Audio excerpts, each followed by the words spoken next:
Alright everybody, so welcome back to another Track Spare Lap Guide video. It's your boy Rick. Today we are at Donington Park National Circuit, driving the Radical SR3 RSX. As per the norm, this track and car will be featured in round 6 of our season 3 of our youth league. I am using the Moza R5 bundle as per always. However, we did get the brake mod for the SRP light pedals, so it is very stiff now, which is very nice. Makes it a lot easier to trail brake. But let's get into said video. So coming down the long straight, you want to dip 2 tires over the blend line, being very aware that nobody is coming down and out of pit lane. You want to brake about halfway down the blend line, brake at a nice straight line, trail braking all the way in. You want to apex after the big green patch of grass or AstroTurf. Come out nice and wide, 2 tires onto the curbing, not into the AstroTurf, or it will spin you. Coming down, you can hit this curb, come out, don't want to hit the next curb, but you want to kind of come in after. Turn in after the second RF2 board, or whatever board is there. Full gas down here. You want to be looking for the start of the curb, braking just before it.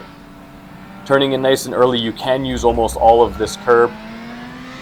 Come out nice and wide, and then get the car all the way back over to the right. Turning in at the traction board, flat out all the way through this section. Turning in at the end of the curb on the right, apexing late, pointed straight to the stands. You want to be braking about a car length and a half after that curbing on the left-hand side there. This is also another very late apex. Basically, right before it just goes pure white is where you want to be apexing. Come out nice and wide, 2 tires onto the curb. Stay on the left-hand side. Then we're going to be looking for the white board on the right-hand side. Almost is our apex of the corner. When you see that, you want to start braking and then get ready and turn. Use as much curb as you can. When you come around this corner, you could take it 2 ways. Stay nice and wide or to the middle of the track, or you can come in nice and tight and hit that second curb on the inside. I prefer to stay out nice and wide. Just less turning, less scrubbing of the tires, save your tires a little bit more. Then we're full gas all the way down here. We are doing the national circuit, so it's the right-left chicane, not the left-right chicane. You're going to be looking for the big sign or the 1 dash sign on the right-hand side. That is your braking point.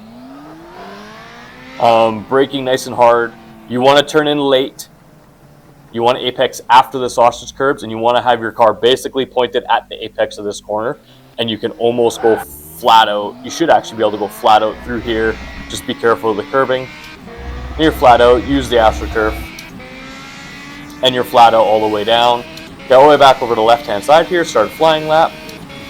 So we're going to get 2 tires in over the blend line, apexing nice and late after the green AstroTurf. Makes the corner a little bit nicer, straightens out this windy flat out section. After the second RF2 board is when you want to turn in. Then you want to brake just before the curb on the right, turn in nice and early, use as much curb as you can. Then we're turning at the traction board, looking for the end of the curb on the right. That's our turn-in point. Turn in, braking about a car length and a half after the end of that curb, apex nice and late, on the power as early as you can.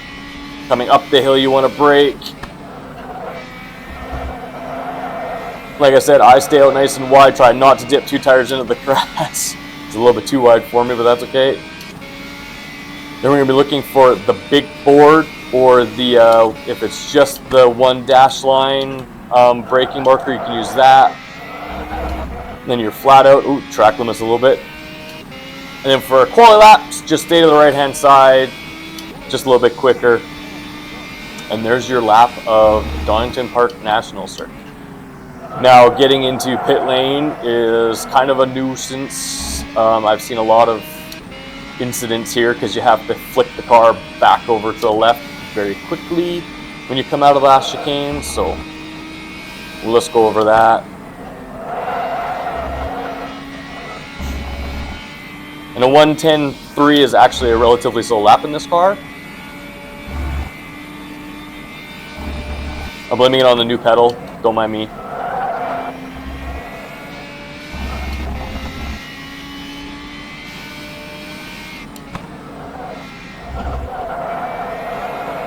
That's better. That's about where you want to be, kind of in the middle of the track. So, coming into the last chicane, you're going to be coming out and you're going to kind of get shot out to the right-hand side of the track, right? So when you come in, you're going to get shot out to the right because you're trying to carry as much speed through so you don't block anybody off, but you got to fire your car all the way back over the right. And it's not this white line. Oh, it is that white line. They're tricking me. It's not the white line with the 60K board. It is literally the first line that you see, or the black wall. This big gap right here. If you don't have your pit limiter on by the time you hit this, sorry to hear, but you're going to get a speeding in the pit lane penalty, which is usually a drive-through. Then you're going to come through, do your pit stop, etc., etc., etc., blah, blah, blah, whatever I usually say in the videos. Then you're going to come out of the pit lane. Easy peasy.